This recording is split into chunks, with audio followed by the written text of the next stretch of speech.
You're listening to the WrestleHavoc Podcast on YouTube, where we discuss everything in and outside of the squared circle. We talk all that goes on in the realm of WWE and AEW every week.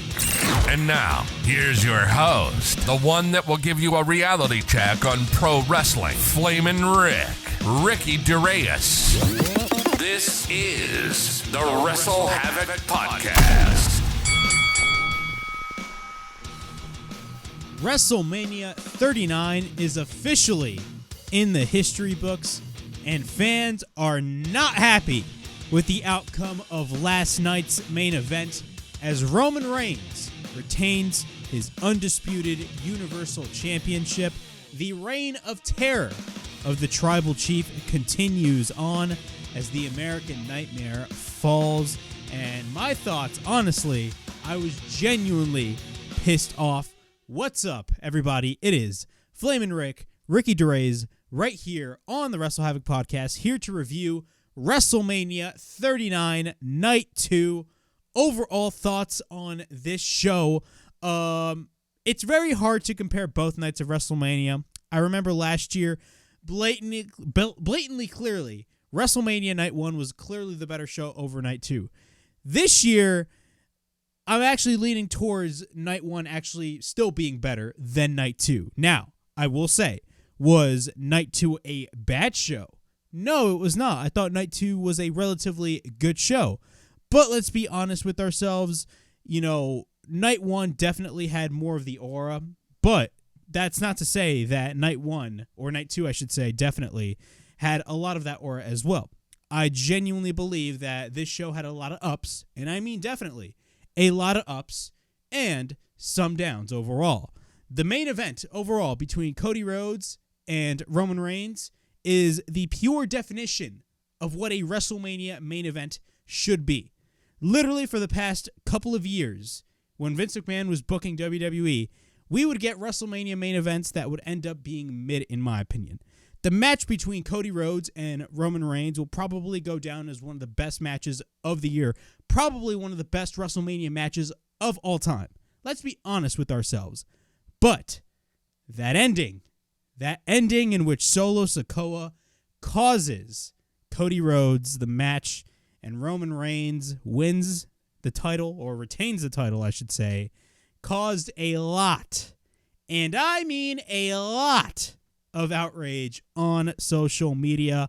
I was one of the very few people, not very few, I was one of the bunch that was blatantly, clearly upset about the outcome of that match, because if you really think about it, the way the match was booked, if you really think about it, clearly Cody was set to win. But it ended up not happening. They're going to be continuing this story, and I'm going to be giving you guys my in-depth thoughts about what I believe is right and what is wrong right here on this WrestleMania review. We had Brock Lesnar versus Omos, a pretty mid-match in my opinion. The WrestleMania Showcase match with the women, not even close as good as the WrestleMania Showcase match from 2 nights ago. An amazing triple threat match between Gunther, Sheamus, and Drew McIntyre. All three men tore the fucking house down at SoFi Stadium. We had Bianca Belair versus Asuka, which basically exceeded everybody's expectations and blew away everybody's expectations, considering the fact that the night before, Rhea Ripley and Charlotte Flair had a relative classic WrestleMania match. Now, I will say this. Was Bianca versus Asuka better than Rhea versus Charlotte? The answer is no. But Bianca and Asuka was still a relatively good match. We also had, of course, Snoop Dogg and Miz in the ring, which you had Shane McMahon made a surprise appearance. And what happens? Shane McMahon, basically what happens to him is Vince McMahon in the 2005 Royal Rumble, and he tore one of his quads. And then we had Edge and Finn Balor inside Hell in a Cell. Great match overall. I thought it could have been better, but definitely it had that Hell in a Cell vibe to it, but not really one of the best Hell in a Cell matches in my opinion. It was not a bad match. I just felt like it didn't really live up to the standard as I thought it would be. And, of course, we had the main event. You guys already know my thoughts on that. I'm going to be discussing more of that later on in this review between Cody Rhodes and Roman Reigns. But overall, WrestleMania 39 Night 2 was definitely a positive show. It was a really, really, really fantastic show. I will say Night 1 was clearly the better show. But if you really think about it, WrestleMania as a whole, when it comes to both nights, WrestleMania 39, I'm being honest, could probably go up there as one of the best WrestleManias of all time. And I am not even exaggerating, or I'm not even joking when I say that. WrestleMania was awesome this year, in my opinion. The build was not really the best, but the show itself was awesome. It felt like every match, especially on night 1, like every match definitely lived up to their expectations, except for like maybe 1 or 2. But definitely a lot of those matches lived up to the hype and the expectations. There were some matches that I wasn't even hyped about that actually blew away my expectations. So hats off to WWE for WrestleMania. Apparently, this WrestleMania is actually set to be the most successful WrestleMania of all time, which is in-fucking-sane. WWE continues to do monster business. You love to see it.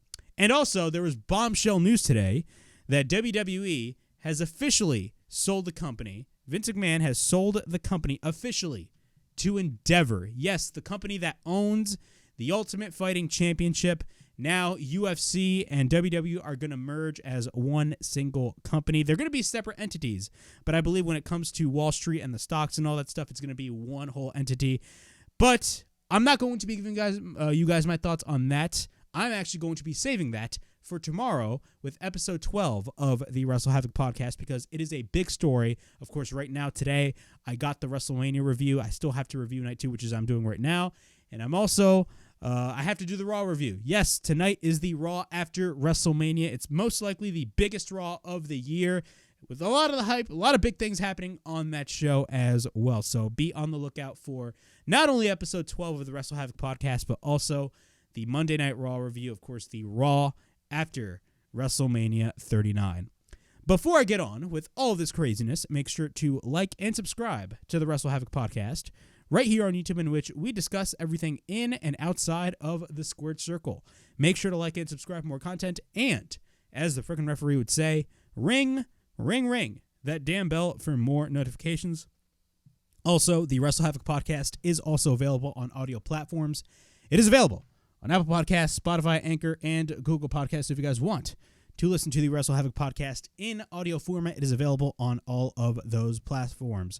Also, videos. If you guys haven't checked out my SmackDown review, it is up on the channel. That video did more than 2,000 views. I discussed the go-home SmackDown before WrestleMania, and I also gave my predictions for both nights of WrestleMania. And then, of course, I got the Ring of Honor Super Card of Honor review up on the channel as well. We discussed Claudio Castagnoli defending the Ring of Honor World Championship against Eddie Kingston, with Claudio Castagnoli retaining the title. Nigel McGuinness is also on commentary, which is awesome to see. But overall, I thought Super Card of Honor was a great show. We had matches like Vikingo versus Commander. Excellent stuff overall. If you guys haven't checked out the Ring of Honor Super Card of Honor review, it is up on the channel as well. Plus, of course, I reviewed WrestleMania Night 1, in which you had Kevin Owens and Sami Zayn dethrone the Usos in an absolute emotional show stealer. All of those four men absolutely stole the show. Fantastic show overall. If you guys haven't checked out all of those reviews, the links will be in the description of this video. All right, let's start off with WrestleMania Night 1. And in our first match of the evening, we got Brock Lesnar versus Omos. A match nobody gave a single flying fuck about, and a match that was blatantly obvious, that told you straight to your face that Vince McMahon booked this match. Overall thoughts on this match. There's a lot of people that definitely liked this match, but I'm going to be honest. I wasn't really shocked or surprised with this match at all. This match did not even last as long as I thought it was going to last. This match lasted at least 7 to 6 minutes. It did not last long whatsoever. It was a relatively short match. So I was not necessarily shocked to see what I saw, in my opinion. But if you liked it, you liked it. If you didn't, I cannot blame you either. But what happens in the beginning? Omos throws Lesnar across the ring. Omos no sells, shoulder tackles by Brock Lesnar. Brock then tries to hit the German suplex, but Omos regains control. Omos then slams Lesnar down to the mat, but then Omos drives Lesnar on his back. And then he hits another slam on Brock Lesnar. And then we get another shot to the back of Lesnar by Omos. Omos then continues to dominate Brock Lesnar, and then he proceeds to bear hug Brock. After that, he drives Lesnar into the corner, but then Omos continues to be in control over Brock Lesnar. And then he slams Brock Lesnar again. At this point, Omos is in full control over Brock Lesnar, and then he takes Brock up with a bear hug. After the bear hug, Lesnar then tries to drive his elbow repeatedly on Omos, but then Brock Lesnar runs into a chokeslam by Omos. After that, we get a cover and a near fall, and then Omos sends Lesnar into the corner. Omos then runs into the turnbuckle when Lesnar ducks, and after that, Brock Lesnar goes for a German suplex. Then he goes for the second German suplex, and then the third. As Brock Lesnar said to Roman Reigns in 2015 at WrestleMania 31, Suplex City, bitch. And then Lesnar picks up Omos, but what happens? Lesnar proceeds to sell his back because his back gives out. Omos manages to escape, and then Lesnar counters Omos. He then picks up Omos once again, and Brock Lesnar hits the F5 on Omos. We get a cover, and Brock Lesnar gets the win over Omos. Overall thoughts on this match, nothing really special in this match. I remember I would hear a lot of people on social media say, oh, WWE would want this moment of Brock Lesnar F5ing Omos. Well, let's be honest with ourselves. Was that moment of Brock Lesnar F5ing Omos really that special to you? I'm going to be honest with myself. Like, I didn't really give a single shit when Brock Lesnar F5'd Omos. I mean, you knew it was coming anyway. Like, what was the point? And not only that, this match didn't even last long at all. I mean, what do you expect? It's your typical Brock Lesnar spot fest. Not to say spot fests are bad, because I love spot fests. But when it comes to Brock Lesnar's booking these past couple of months and the past couple of feuds that Brock Lesnar is in, especially with these attraction-type matches, Brock Lesnar, the majority of those types of matches are spot after spot after spot after spot. You would have German suplex, big boot, F5, F5, German suplex, elbows, all that type of shit basically going on back and forth, back and forth, back and forth. That is basically what this match was, but it was a little slow and didn't even last long at all. Brock Lesnar beats Omos in a not-so-decent opening match, in my opinion, for WrestleMania. In our next match, we had the WrestleMania Showcase match with Raquel Rodriguez and Liv Morgan taking on Natalya and Shotzi, taking on Ronda Rousey and Shayna, taking on Sonya Deville and Chelsea Green. Overall thoughts on this WrestleMania Showcase match. I genuinely thought that this match was not good whatsoever. I did not care at all about this match. Really, nothing really special happened in the match.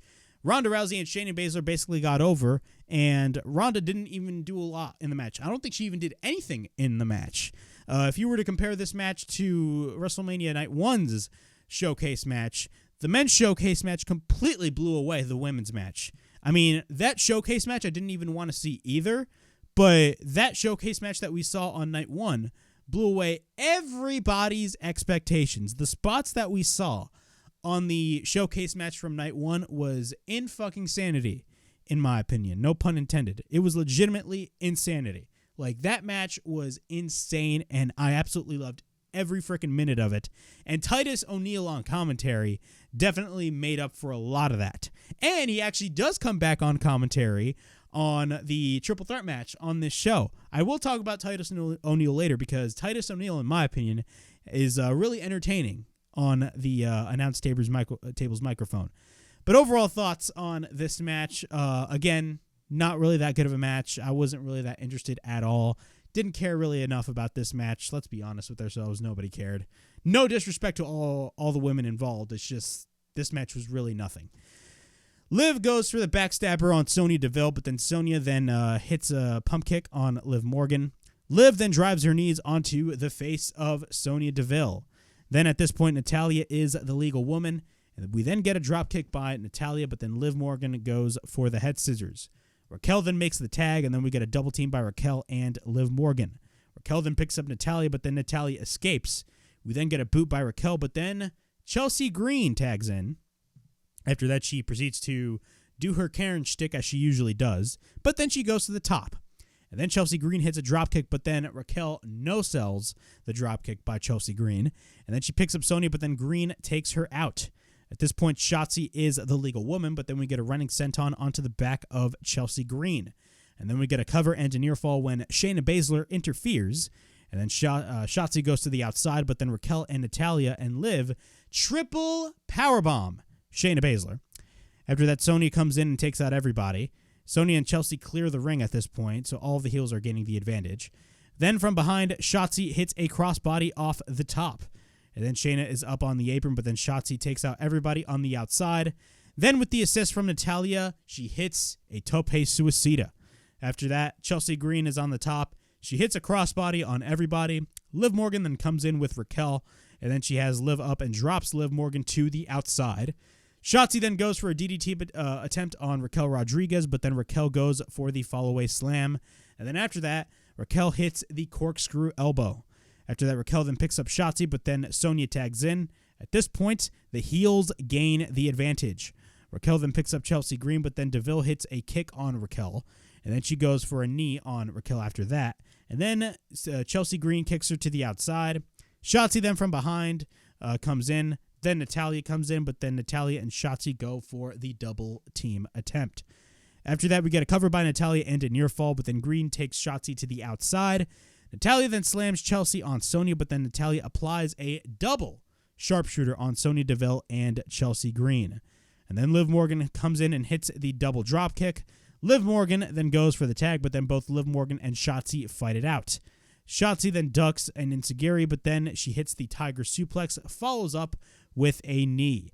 After that, Liv Morgan goes for the code breaker, and then she follows up with the oblivion. But then after that, Shayna makes the tag, and then Ronda makes the tag. Ronda at this point is the legal woman, and then Ronda applies the armbar, and then Shotzi Blackheart taps out. And Ronda Rousey and Shayna Baszler get the win in this women's WrestleMania showcase match. Overall thoughts on this match, I did not care at all about what happened. Let's be honest with ourselves when it comes to these women's tag teams, and I constantly talk about this every week on the Raw or SmackDown review, whenever the women's tag team titles are up for a discussion. The women's tag team championships, even though they are not on the line on this show, you know, the biggest problem with the women's tag team championships is the fact that there is no women's tag teams. You know, this whole WrestleMania showcase match, these were all makeshift tag teams, maybe except for Ronda Rousey and Shayna Baszler. But really, if you really think about it, that is a makeshift tag team as well. That is not a real tag team. The women's division does not have real tag teams at all. So if you really think about it, what was the point of having the women's tag team championships to begin with? I constantly talk about this, but even though the women's tag team titles were not on the line in this match, nor were they even involved, I mean, it's pretty much safe to say that, like, really, what's the point of having women's tag teams? This showcase match, I did not care about whatsoever. If you compare it to the men's WrestleMania showcase match on WrestleMania Night 1, the men's match completely blew away the women's match, in my opinion. Just the men's showcase match definitely is the pure definition of a showcase, in my opinion. We then get a badass video package of the Judgment Day. And then we get a video package of the Andre the Giant Memorial Battle Royal that took place on the Go Home SmackDown before WrestleMania. And then Bobby Lashley comes out with his Andre the Giant trophy and then leaves. After that, we got Gunther versus Sheamus versus Drew McIntyre for the Intercontinental Championship. Wow. What can I say about this match?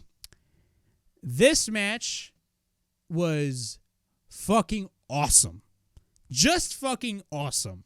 You know, coming in after, I would assume you all watched the match between Gunther and Sheamus months ago, back in September at Clash at the Castle. We were going to get the caliber of a match with this, but with adding Drew McIntyre in the mix, he just made it that much better. Overall thoughts on this match, man, I was literally, and I'm not joking when I say this, and I will say the same thing about the Roman and Cody match. I was literally on the edge of my seat. I'm being honest, man. This match was fucking fire. If there's one positive thing that you can say good about Triple H and his run in creative ever since he took over last July, was that he made the Intercontinental Championship more important than it was when Vince McMahon was running the creative ends. When Vince McMahon was running creative, that IC Championship was treated like absolute dog shit. And people were talking about, like, you know, after this Gunther match that, oh yeah, remember when people were complaining when they changed his name from Walter to Gunther? Yeah, I had no hopes for Gunther when Vince McMahon was still in charge. But once Triple H was in charge, you knew he was going to protect Gunther like his life depended on it. Gunther is still the IC champion. Now, in my predictions, I honestly thought that Gunther was actually going to drop that title. But no, I was wrong. And you know what? Gunther retaining the title, I'm totally fine with it. I'm totally fine with it. If they're really going full-fledged with Gunther, by the end of this year, Gunther is going to be a world champion. Believe me. But overall, this match was fucking badass. Just badass. And I don't want to call it a banger because every time I talk about an amazing match, I always call it a banger. This match was not a banger. This match was badass. This match was fire. I loved this goddamn match. Titus O'Neil. Oh my God, my voice cracked. Holy shit. My voice cracked. Titus O'Neil was on commentary. And I have to be honest, man. You know, I wasn't really the biggest Titus O'Neil fan when he was with the Primetime Players with Darren Young. And they were former tag team champions. That was years ago. I feel old, for God's sakes. But Titus O'Neil on commentary, man, he is very entertaining to listen to. He is very entertaining to listen to, man. I enjoyed Titus O'Neil in the showcase match on night 1, and I enjoyed him in the triple threat match when he was on commentary on night 2. Titus O'Neil is a gem. If anybody in WWE is watching this video, which most likely they're not, if anybody in WWE is watching this review, put Titus O'Neil on either the Raw, most likely the Raw, or SmackDown commentary team. Actually, take that back. Put him on the Raw commentary team because God knows the Raw commentary team needs freaking work. They just do. Corey Graves is literally carrying the whole thing. The other dude is just not good whatsoever. He is not a good commentator, in my opinion. But overall, man, Gunther versus Sheamus versus Drew McIntyre was an example of what a match for the Intercontinental Championship should be. That's how good this match was. It was fantastic. But enough about me rambling about how good this match was. Let's actually go through all the whole spots that happened in this match. Let's go through this whole match. Gunther gets taken out immediately. Sheamus and Drew start the match and they fight it out. Gunther then comes in and chops the shit out of Drew, and then he chops the shit out of Sheamus. We then get a couple of chops by Gunther. Later, he hits a knee on Sheamus, and then he applies a Boston Crab on Sheamus. After that, Drew hits a boot, and then a slap to the face.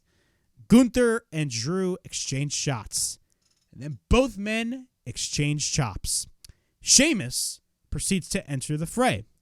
Drew and Sheamus fight off Gunther. We get a chop by all of them at this point. Rights and lefts by everyone. Overhand chop by Gunther. After that overhand chop on Drew, we get a boot by Gunther on Sheamus. Sheamus is on the apron, but then Sheamus regains control. Drew then comes in, and both Drew and Sheamus go for a team-up on the 10 beats of the Bowering on Gunther. That was awesome. After that, Gunther gets taken out, and once we're back in the ring, it's once again down to Sheamus and Drew McIntyre. Sheamus goes for a knee on Drew. Drew is on the apron, and then Sheamus goes for the 10 beats of the Bowering on Drew, but instead of going for the 10 beats, you know how many times Sheamus went for those beats? 29 times. He hits Drew 29 times in the chest on Drew on the apron, and then Sheamus drops Drew to the outside to a huge standing fucking ovation from the crowd. Sheamus is over, man. This dude is insanely over.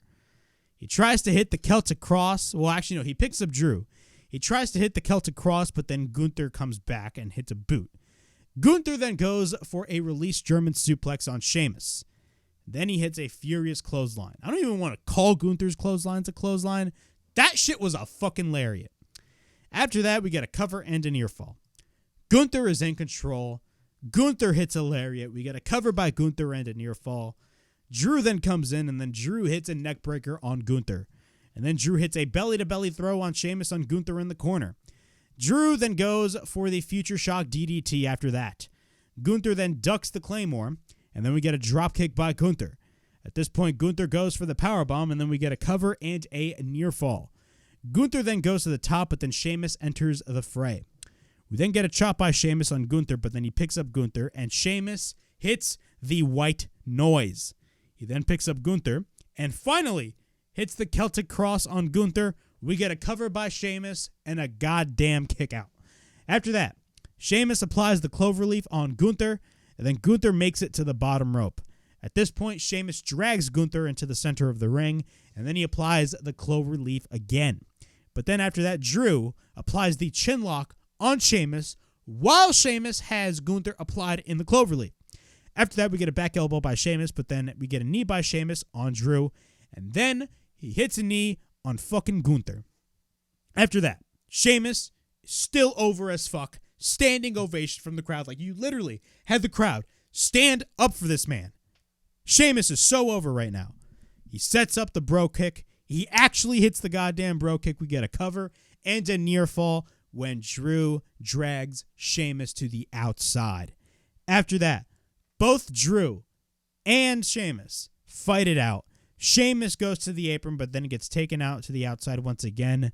Drew hits a somersault on the outside, and then Drew sets the Claymore, but runs into a bro kick by Sheamus. We get a cover and another fucking near fall. Drew goes for the Glasgow kiss. Sheamus hits the knee, and then Drew hits the goddamn Claymore. We get a cover by Drew. Near fall again. Sheamus and Drew exchange shots. After that, both continue to beat the living shit out of each other. Bro kick by Sheamus on Drew again. Cover by Sheamus, and out of fucking nowhere, Gunther hits a splash off the top. Gunther then hits a powerbomb on Sheamus on Drew McIntyre, and then he takes Drew McIntyre, hits the goddamn powerbomb. We get a cover by Gunther, and Gunther retains the Intercontinental Championship.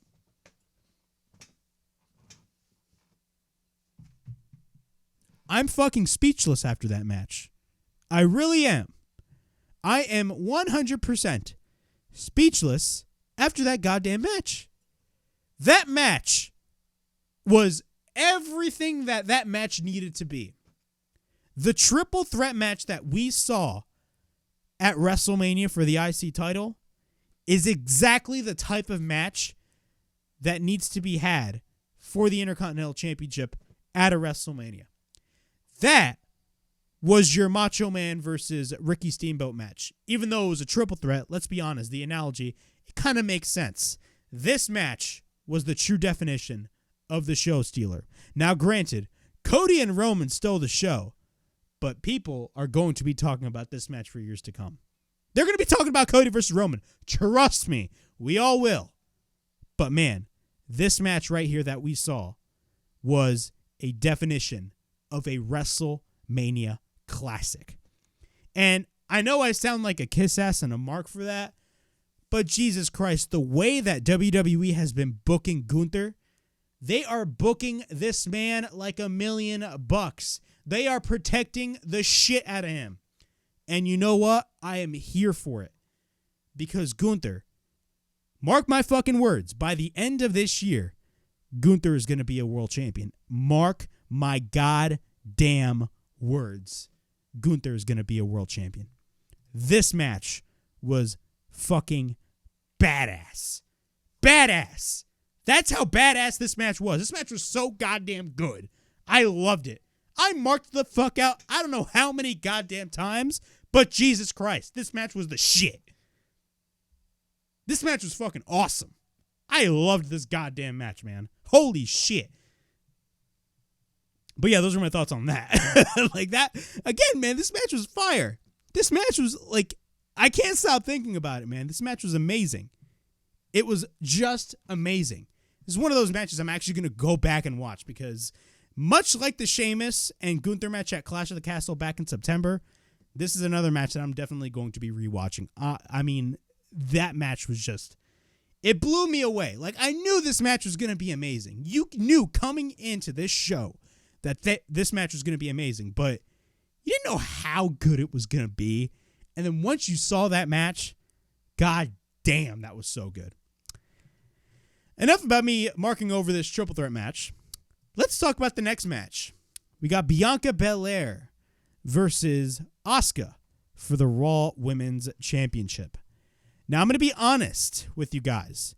Coming into this match, I really wasn't excited, considering the fact that the night before, we had Rhea Ripley versus Charlotte for the SmackDown Women's Championship, and that blew away everybody's expectations. That match will go down as one of the best women's matches of 2023 so far, in my opinion. That match was awesome. Rhea Ripley is officially a star, and the right decision was made for Rhea Ripley to win the SmackDown Women's Championship. Rhea Ripley is now solidified, and she's now going to have a decent run with that championship. Bianca Belair versus Asuka. Granted, Rhea and Charlotte wasn't built up very well, but if I were to compare the two builds for both of these women's matches, Bianca Belair versus Asuka was the worst of both builds for both women's matches at WrestleMania. The build for this match was atrocious. Nobody cared at all. It was your typical babyface versus babyface type match in which you basically had Bianca Belair hold up her fucking title, point at the sign every goddamn week, and then they would have a tag team match literally 2 weeks before WrestleMania. Can they coexist? It's your typical annoying WWE feud that is so simplistic, no emotion, no nothing. Pure boringness, in my opinion. I didn't enjoy the build for Bianca Belair versus Asuka. They needed to give me more, and they didn't do that. That said, the match itself between Bianca Belair and Asuka was great. I loved the match. I actually expected Asuka to win, but Bianca Belair winning pretty much was definitely expected as well. Overall, Bianca Belair winning, I could care less. She's going to hold on to that title for a long-ass time at this point. I don't think she's losing that championship at this point anytime soon. But overall, this was a great match. We get a dropkick by Bianca, and then she goes for the dropkick once again on Asuka. After that, Bianca goes after Asuka into the corner. We then get a dropkick again by Bianca, and then we get repeated rights by Bianca on Asuka. And then Bianca picks up Asuka. Asuka then escapes and regains control. Then she goes for the waistlock, or I should say Asuka goes for the waistlock.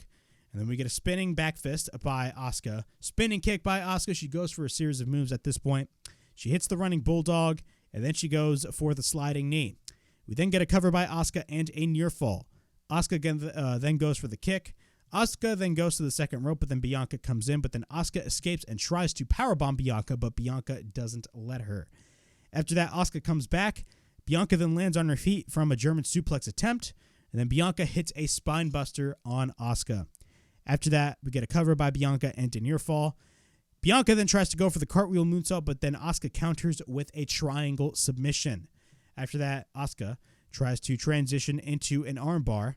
Bianca then goes for the roll-up, and then she applies the Asuka lock applied on Bianca, and then Bianca rolls away to the outside. Bianca, after that, goes for the back elbow, and then she picks up Asuka on the outside, and then Asuka tries to apply the armbar on the outside, but then Bianca picks up Asuka and hits a goddamn powerbomb on Asuka on the outside on the floor. That looked absolutely brutal. Once we're back in the ring, Bianca goes for the cover, and we get a near fall. Bianca then runs shoulder first onto the ring post, but then we get a roll-up by Asuka and a near fall after that. Bianca then rolls up Asuka, and then Asuka counters and tries to apply the ankle lock, but then Bianca rolls through. She then picks up Asuka and plants her down to the mat. She then goes for a cartwheel moonsault, but then she gets caught by Asuka in the ankle lock. After that, Asuka is in the corner and hits a dropkick off the middle rope. We then get a cover by Asuka and a near fall. Then Asuka goes for repeated rights, follows up with a spinning kick. At this point, Asuka is on the apron, and then we get a kick by Asuka on Bianca. After that, both women are on the apron. We get repeated kicks to Bianca's chest by Asuka, but then Bianca catches her boot. After that, Bianca goes for a right hand, and then Asuka hits a running shotgun dropkick on Bianca, driving her back first to the ring post. Asuka then takes Bianca, trying to suplex her, but then Bianca fights back and drives her to the ring post. After that, she tries to pick up Asuka from the apron, but then she hits a superplex, which looked absolutely sick in my opinion. That was fantastic. After the superplex, we get a cover by Bianca and a near fall. Both women after that exchange shots, but then Asuka goes for repeated rights. We then get a right hand by Bianca, followed by a roll-up. And then we get a roll-up by Asuka, and we get a near fall. Asuka goes for the backslide, and then we get a kick by Asuka on Bianca. And then we get a cover by Asuka again, and a near fall. Asuka then takes Bianca.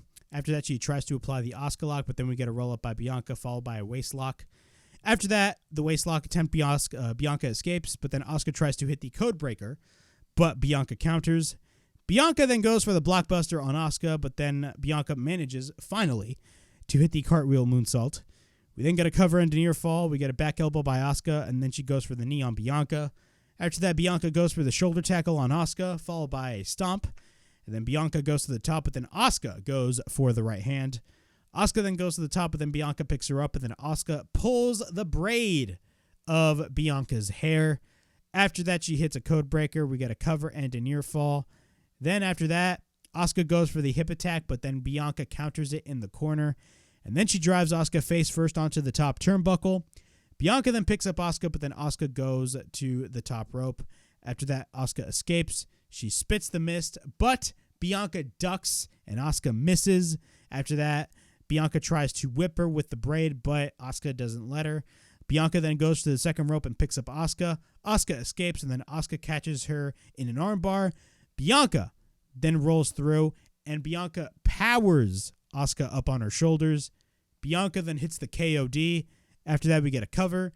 Bianca Belair retains the Raw Women's Championship in a very, very, very good match at WrestleMania.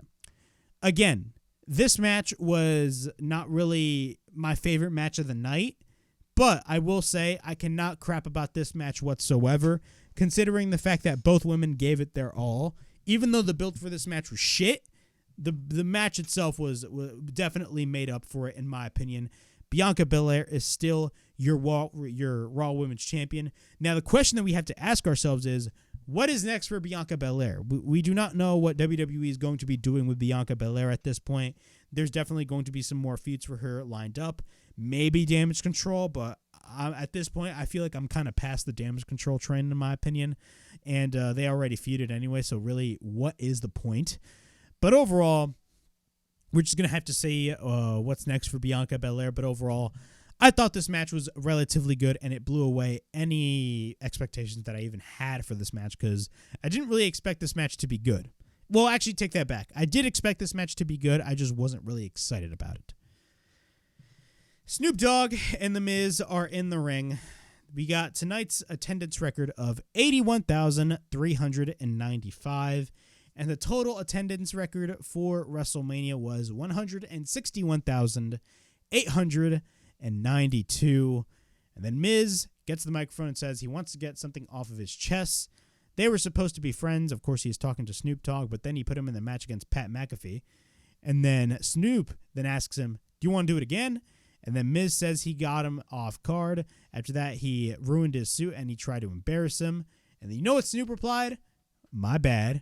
And then Miz says that is not good enough, and Miz says that this is our city and this is our WrestleMania, that being all of us fans. And then Snoop then says when he said my bad, he actually meant my bad. And then what happens? Shane McMahon comes out, and I didn't really pop because I was kind of over with Shane McMahon 2 years ago or 3 years ago. And when Shane McMahon came out, I have to be honest, the pop he got was huge.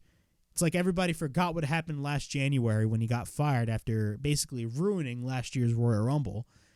And what happened after that, I don't want to be an asshole and I don't want to be a piece of shit person, but what happened to Shane McMahon reminded me a lot of what happened to Vince McMahon at the 2005 Royal Rumble. If you do not know what happened to Vince McMahon at the Royal Rumble, of course, the final two men of the Royal Rumble was John Cena and Batista, which wasn't, I believe, in the plans. Vince McMahon got so aggravated that he literally power walked out of Gorilla, walked to the ring, like literally just has this very pissed off look at his face, literally runs to the ring, thinks he could slide into the ring at his age, and literally tears both of his fucking quads in the ring. And then you had Vince McMahon no-selling the goddamn shit and literally looking at John Cena and Batista with the referees like, what the fuck is going on? I don't want to compare it to that, but this kind of felt like that. Now, it's safe to note, it's important to note that Shane McMahon legitimately got injured. I believe he tore one of his quads. I believe that is the story. I'm not sure. But if that's the case, which most likely it is, I hope Shane McMahon a speedy recovery. But when he was doing all of those moves, I felt like I felt so bad. I felt so terrible, but I just couldn't help it. That shit reminded me like Vince McMahon tearing his quads at the 2005 Royal Rumble, and that shit had me dying. Now, I don't know what it's like to experience a torn quad. God, I hope not. I mean, like, I hope, like, I guarantee it's painful, and it definitely is, and I never experienced that in my life, but, like, Jesus Christ, man. Shane McMahon unintentionally tears one of his quads, and all of the medical staff comes in, and he gets taken out of the ring, which was not in the plans, and Snoop Dogg himself calls his own audible. And what happens after that is he hits a right on Miz. After that, so after Shane like leapfrogged and injured himself, he hits a right on Miz. And then Snoop goes for The Rock's own move, the People's Elbow. And that was that. Overall, Snoop Dogg is badass, and I respect him for calling his own audible. But yeah, I just wanted to mention that, man. Like, we have to compare it to the Vince McMahon quad tearing, because, like, this was very similar. I mean, look, I hope Shane has a speedy recovery, but fuck, like, I don't know, man. It was something about that, like, I don't know why I laughed when I saw that. Now, I don't wish anybody to get injured. Don't think of me like that. I know it was a legit injury, and I hope Shane McMahon is all right, but I don't know, man. It just reminded me of that, and I started dying when I saw that. But Jesus Christ. Shane McMahon comes out to a standing ovation, and his money comes crashing down when he tears his quad. We got Edge versus Finn Balor inside Hell in a Cell. Overall thoughts on this match. I thought this match was not bad. It was a great match. It was a good match overall. But I had to be honest. Was it the best Hell in a Cell match that I've seen? No, it wasn't. I'm going to be honest with myself. But it wasn't a bad match. One good thing to come out of this match is the classic Hell in a Cell cage is back. Hallelujah. Hallelujah. That red cage was absolutely atrocious. It reminded me of the TNA fucking Steel Asylum, and that looked like shit. But overall, I'm happy that the normal cage is back. The classic cage is back. Goes to show you that Triple H's influence definitely makes it so much better. He makes the product better, and that's exactly what he did with that right there. But enough about me talking about how I'm happy about the cage, because that's not really necessarily important. The Brood. Yes, Brood Edge comes out, and he makes his entrance. Badass entrance by Edge. And Finn Balor comes out to the Demon. Both men are in the ring inside Hell in a Cell. We get a cover. Oh, and by the way, before I even got started discussing this match, you want to know what this match was sponsored by? This match was sponsored by that new movie called The Pope's Exorcist. Yeah, They were sponsoring a lot of shit. There was one thing that I could say about both nights of WrestleMania is that there were a lot of matches that were sponsored. I think that is going to be the norm going into the future. And I think it's going to be one of the norms after this sale is over, which is already over. I mean, the sale has been officially completed, and WWE is now sold to Endeavor, which we will be talking about tomorrow on episode 12 of the WrestleHavoc Podcast. But, Bruda, after that, the match starts. We get a right hand by Edge. Baszler then fights back, but then both men go to the outside. And after that, they take out weapons, but then Edge takes out a chair. Baszler then takes out a kendo stick. Now, keep in mind, these chairs and kendo sticks are colored like either red or purple, which I didn't like. Again, WWE loves overdoing shit. That is just me. It's a little nitpick. It's not really that important, but I just want to get that note out there. Back in the ring, Edge hits him with the chair. Baszler then no-sells it, but then Baszler hits him repeatedly with the kendo stick. Edge then gets taken to the outside, and then Baszler drives his head on Edge on the cage. Or I should say the head of Edge on the cage. Baszler again then sends Edge to the cage, but then Baszler takes Edge back in the ring. Edge then takes out Baszler, and then he hits a bunch of rights and lefts, and then he drives Baszler onto the outside of the cage. And then Edge takes out more kendo sticks, and then Edge takes out Baszler and hits him with the kendo sticks repeatedly. After that, he sends Baszler to the cage. Edge then traps Baszler on the kendo sticks on the cage. At this point, Edge is on the apron. Edge goes for a dropkick on Baszler, but then he headbutts Baszler. After that, Edge takes out a table. After that, the table is purple. Baszler then snaps the kendo sticks in half. And then Edge goes for a big boot, but then Baszler fights back with a couple of rights and lefts. Edge then gets sent to the steel steps. And then we get a couple of chops by Baszler on Edge. Baszler then takes Edge back into the ring. Edge then drives Baszler face first to the mat, but then Edge hits an Impaler DDT on Baszler, or the execution, whatever you want to call it. Baszler then hits the sling blade, but then we get a running drop kick by Baszler on Edge, but then Edge is on the outside. Baszler then goes to the outside, but then Baszler grabs the kendo sticks, but instead Baszler hits a running shotgun dropkick on Edge, sending him through the table. After that, Baszler takes out multiple chairs, and then he throws multiple chairs at Edge. And when I talk about he threw chairs at Edge, he legitimately threw chairs at Edge. He threw those chairs at Edge like John Cena. Well, not John Cena. Where the fuck did I get John Cena in my head from? He threw those chairs like Sabu.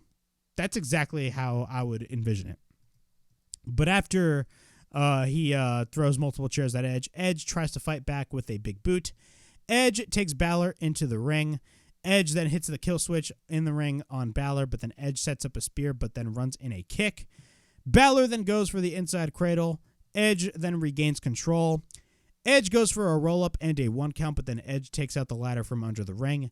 He places it in the ring, but then he throws a ladder on Baszler, but then at this point, Baszler is busted open. Now, this was an integral portion of the match, so after Edge threw the ladder on the head of Baszler, Baszler was bleeding profusely. Now, the doctors came in to attend Baszler, and this basically halted the match for like 5 minutes. So, what were my thoughts on that? On one hand, I didn't like it, considering the fact that, number one, this match is a Hell in a Cell match, so you let him fucking bleed, in my opinion. I like violence and shit. But on the other perspective, I understand why they did it, because apparently Baszler was bleeding profusely. Apparently. So it made total sense for the doctors to come in. But again, it's a Hell in a Cell match, so I was kind of upset about that.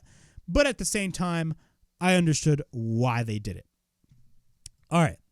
After the doctors kind of attended Baszler, Edge is looking for more weapons. Baszler gets up, and then Edge picks up Baszler. Baszler escapes, and then he hits a stomp on Edge. Edge then gets back up, but then Edge gets driven down to the mat.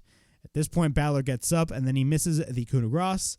After that, Edge misses the spear and lands on the ladder into the corner, but then we get a cover by Baszler and a near fall.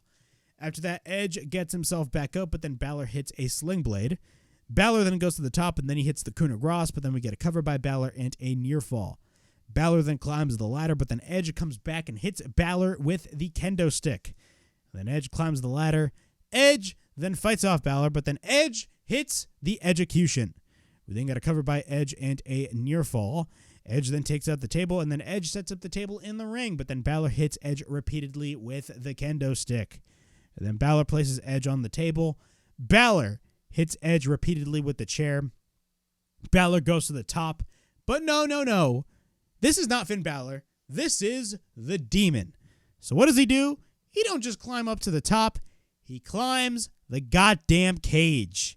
And after climbing the goddamn cage, he hits the coup de grace, or he tries to hit the coup de grace on Edge through the table, but Edge rolls away and Baszler lands on the table.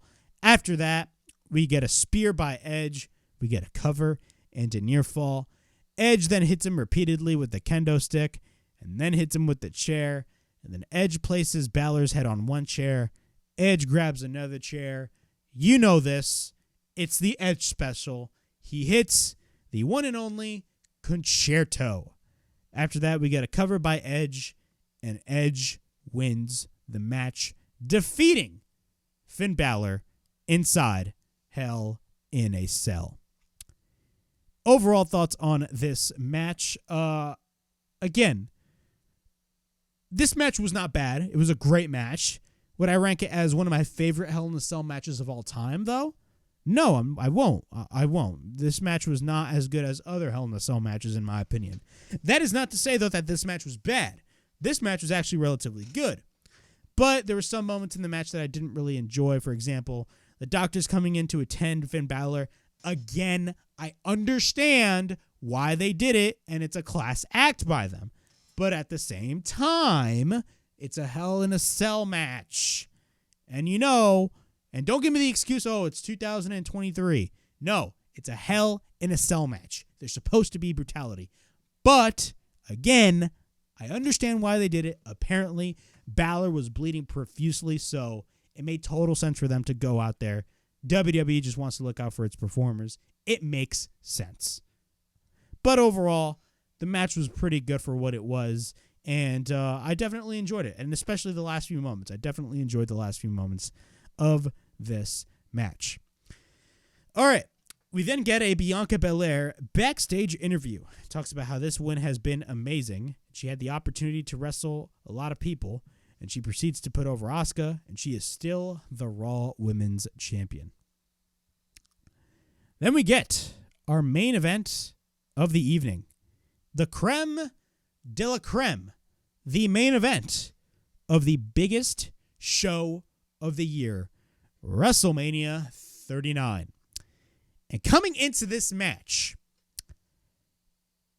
I felt and thought Roman was finally going to drop those titles.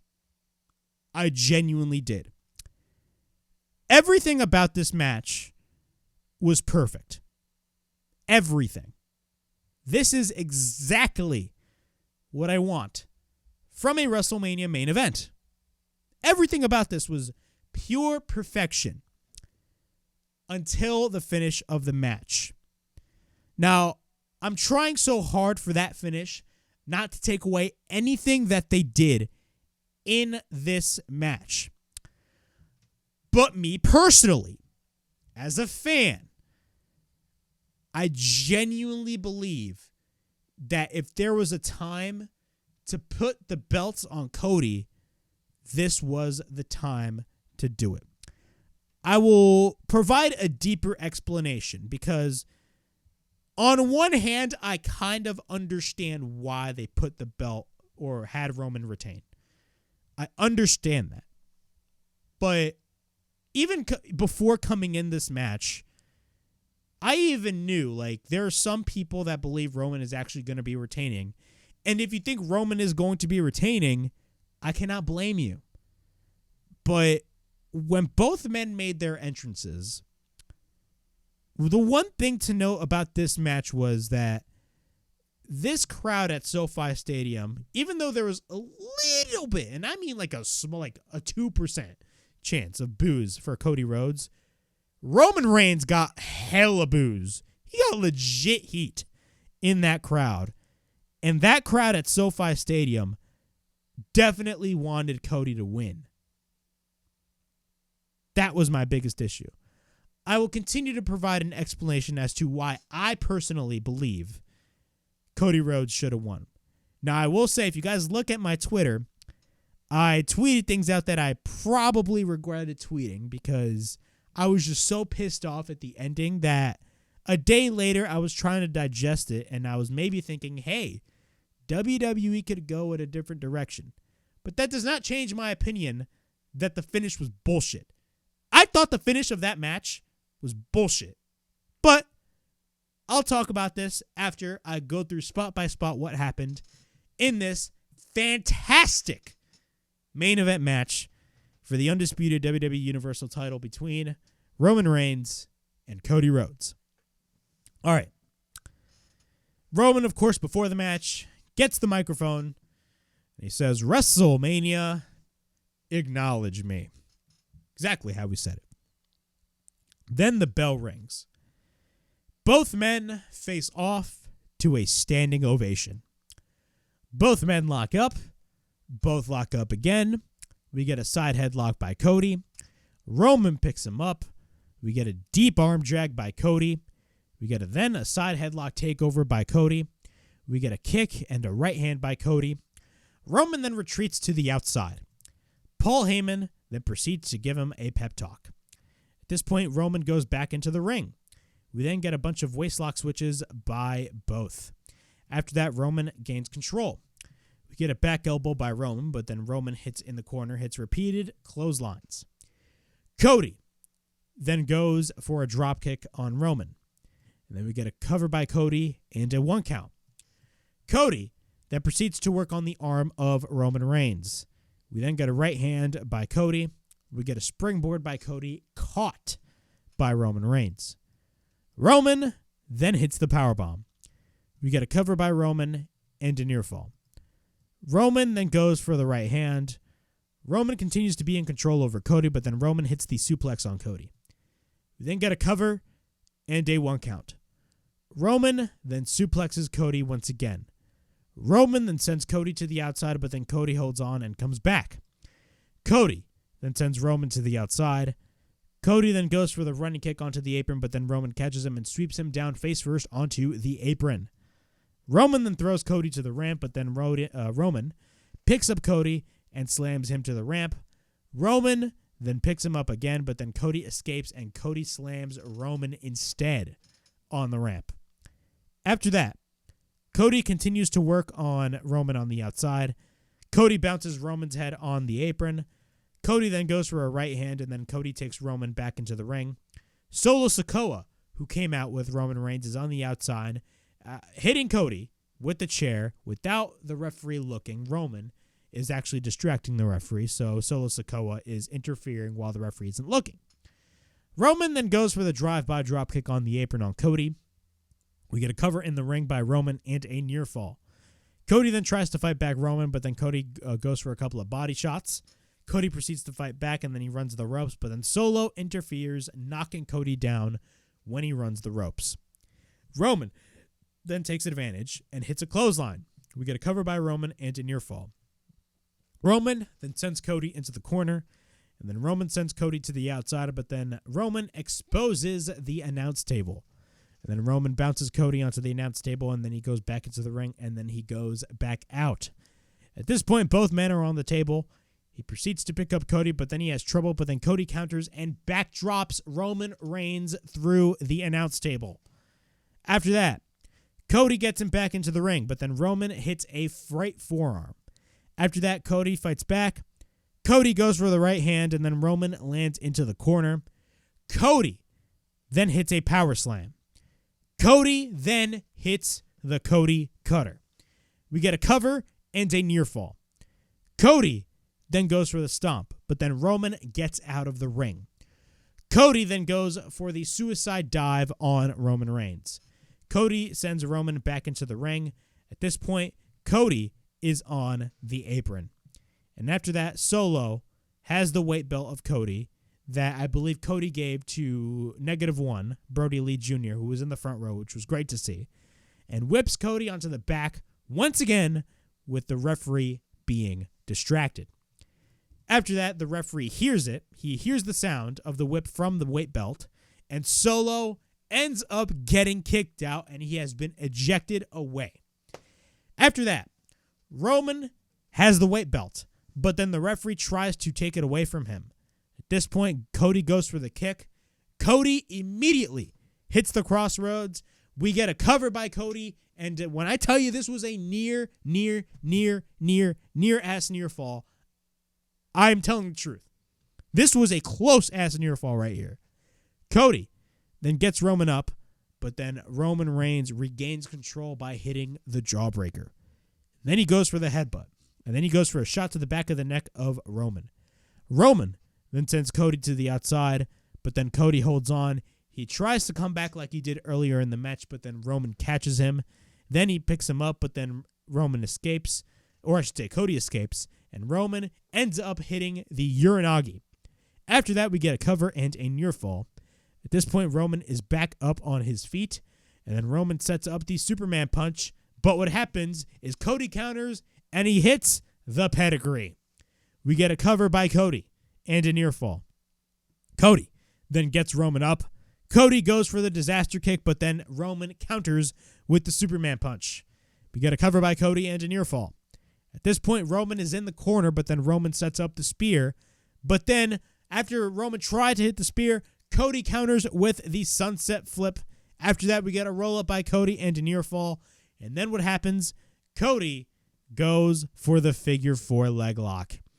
After that, Roman tries to reverse it, but then Cody gets his hand on the bottom rope. At this point, both men exchange chops. A loud pop for Cody, and what happens is loud boos for Roman when he hits the right hand. Both continue to exchange shots. Cody gains the advantage. Cody goes to the top, but then Roman runs in. Cody escapes. Roman hits the spear. We get a cover by Roman and a near fall. But what happens is that Roman gets pissed off, and he is panicking. What the fuck is Roman supposed to do to beat this man down? After that, he hits repeated rights on Cody. Roman then applies the guillotine. At this point, Cody is fading from the guillotine. Cody gets his arm up, but then Cody fights back. And then what happens? Roman wraps his legs around the body of Cody. But what happens? Cody breaks it.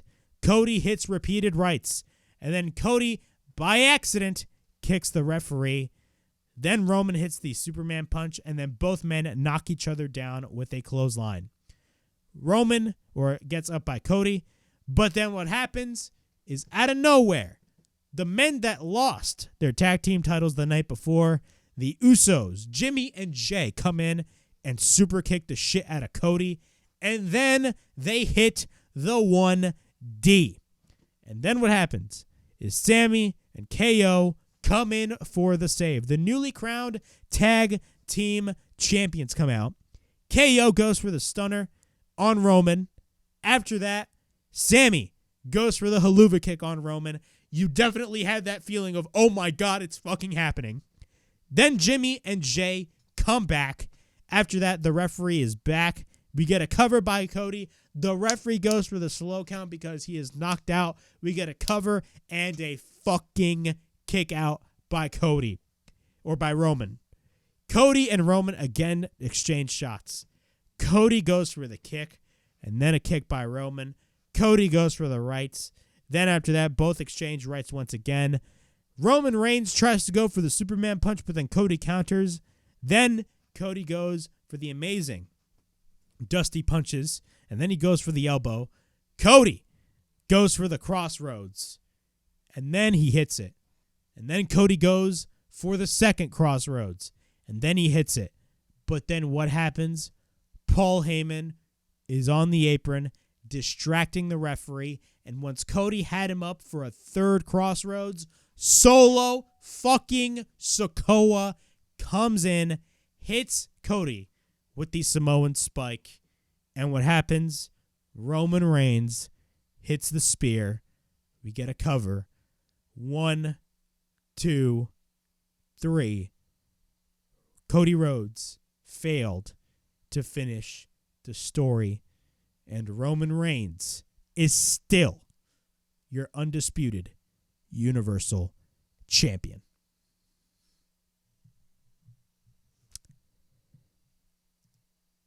I honestly don't know what to think.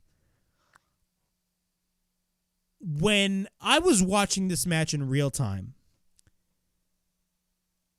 I was on the edge of my seat. As I stated at the top, this match felt like a WrestleMania main event. Granted, this was the WrestleMania main event, but for the first time, in my opinion, in many years, this match legitimately felt like a legit WrestleMania main event. It really did. This will go down as one of the best WrestleMania main events of all time. That said, I thought the finish of this match was bullshit. Now, before we headed into night 2, and even before we headed into night 1, if you came to me and said, I think Roman is going to be retaining the titles, I wouldn't blame you if you thought that. Honestly, I wouldn't blame you if you thought that. But my perspective changed when Roman and Cody made their entrances. And the atmosphere at SoFi Stadium, you literally had 60,000 fans, 80,000 fans, whatever, at SoFi Stadium going for Cody, wanting Cody to win this match. Cody was super, and I mean super fucking over in this match. And what happens after that? That finish, I thought, was dog shit. If there was a time to pull the trigger, tonight was supposed to be the night. And WWE failed to capitalize on it. And this is just a theory in me, but I genuinely believe either A, Vince McMahon made this decision, or B, Vince McMahon made this decision because he knew that the announcement was going to be made that the sale of the company was going to be happening, and they still needed Roman Reigns as champion. Also, Roman Reigns was damn near heading to 1,000 days as undisputed champion. But a lot of people are saying they're trying to tell Cody's story. And I understand that. Now, as I had time to digest, I understand that. And maybe in a couple of months down the line, we may be played for a fool, and maybe we would all look stupid because Cody's story would finally end maybe at SummerSlam, and it would still pay off as equally as now. But that is not a guarantee, in my opinion. I felt like Cody should have won the titles at WrestleMania. If there was a perfect time to do it, this was the night to do it. You had your successor at the palm of your hands, and you didn't pull the trigger. And another thing that I want to point out regarding Cody not winning the titles is, if Cody actually won the titles, there would have still been a greater story told with the Bloodline without the championships, because the Bloodline has proven time and time again for months that they are master storytellers.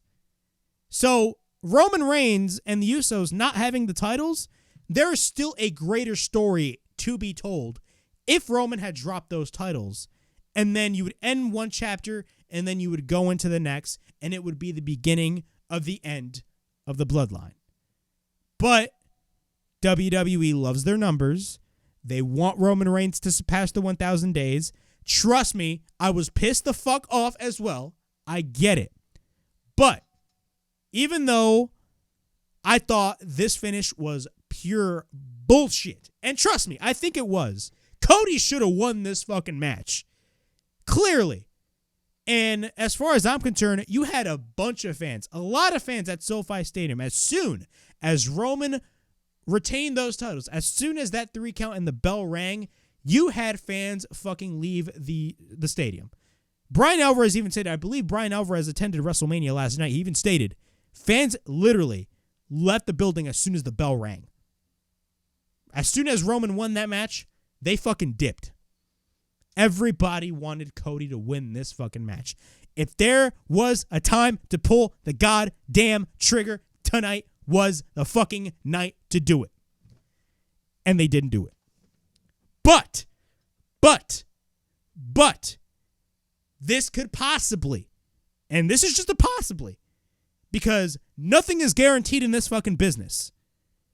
There could be a possibility that WWE is setting up something greater for Cody Rhodes in the future. I'm not denying that. That does not mean, though, that I thought Roman Reigns retaining those titles was the right decision to make, because I genuinely believe Cody winning the titles should have been the absolute decision to make. I genuinely believe that. You had people from AEW watch this match. Sammy Guevara fucking tweeted on Twitter, WTF. You had a lot of people from AEW watch this fucking match. Everybody wanted Cody to win. Cody was so over that he had his own fucking hashtag. Not only that, Cody Rhodes is literally a proven draw. So if you really wanted to have a successor to Roman Reigns, you got your guy in Cody Rhodes. But WWE didn't pull the trigger. And I'm very upset about that. Am I as pissed off as I was last night? No. And do I think WWE is possibly setting up something greater for Cody Rhodes? Yeah, maybe they are. And maybe in a couple of months, we will all look fucking stupid. And look, if it ends up being that way, I will come on this show and I will gladly admit I was wrong. But now, I'm admitting that I'm not wrong because I thought Cody Rhodes should have won the titles at WrestleMania.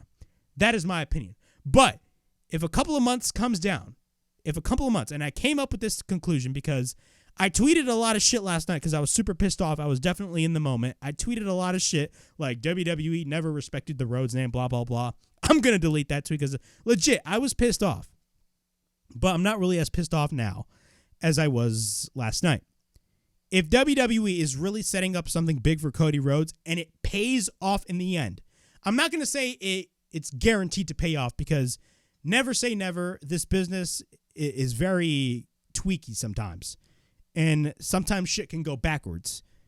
But if this eventual build for Cody Rhodes continues on to SummerSlam and it ends up building up and it ends up paying off for Cody Rhodes, I will gladly come on this show and say that I was wrong.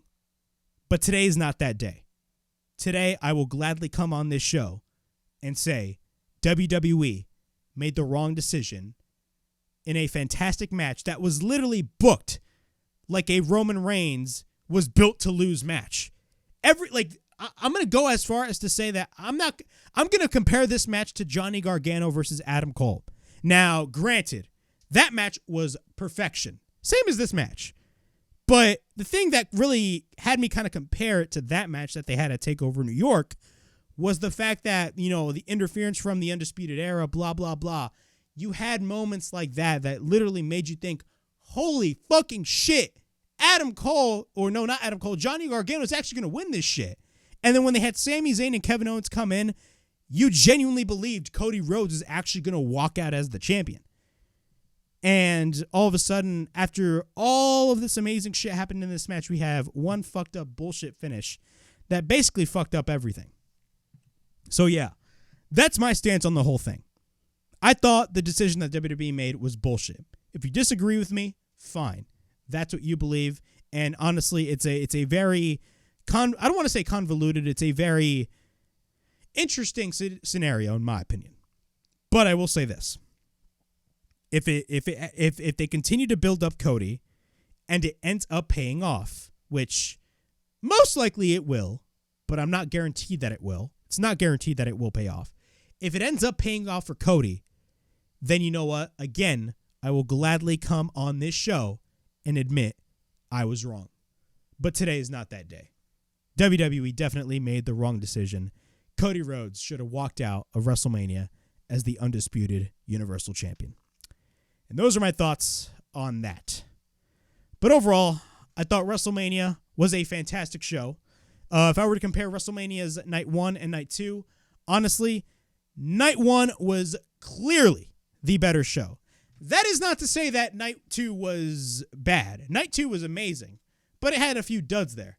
Night 1 had like one dud right there, but overall, Night 1 was like fantastic in my opinion. But overall, in general, I thought WrestleMania was probably one of the best WrestleManias of all time. And I'm not shilling you when I say that. I genuinely believe that because I feel like this is for the first time in a while that a WrestleMania kind of felt this important.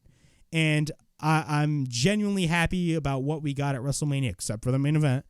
But overall, I thought this year's WrestleMania was fantastic. I'm very curious to see what's going to be happening on the Raw after WrestleMania, which, by the way, is about to start in 20 minutes, so I got to get the hell out of here. But overall, I thought WrestleMania this year was fantastic, and I'm genuinely curious to see what is going to be happening in the future. But yeah, that was my WrestleMania 39 Night 2 review. Please like, subscribe, comment down below, push that bell for notifications, and be on the lookout for more videos right here on the WrestleHavoc Podcast, right here on YouTube, in which we discuss everything in and outside of the Squared Circle. Make sure to like and subscribe for more content, and as the friggin' referee would say, ring, ring, ring that damn bell for more notifications. And as always, it is Flamin' Ricky DeRays, signing out. I'll see you guys later.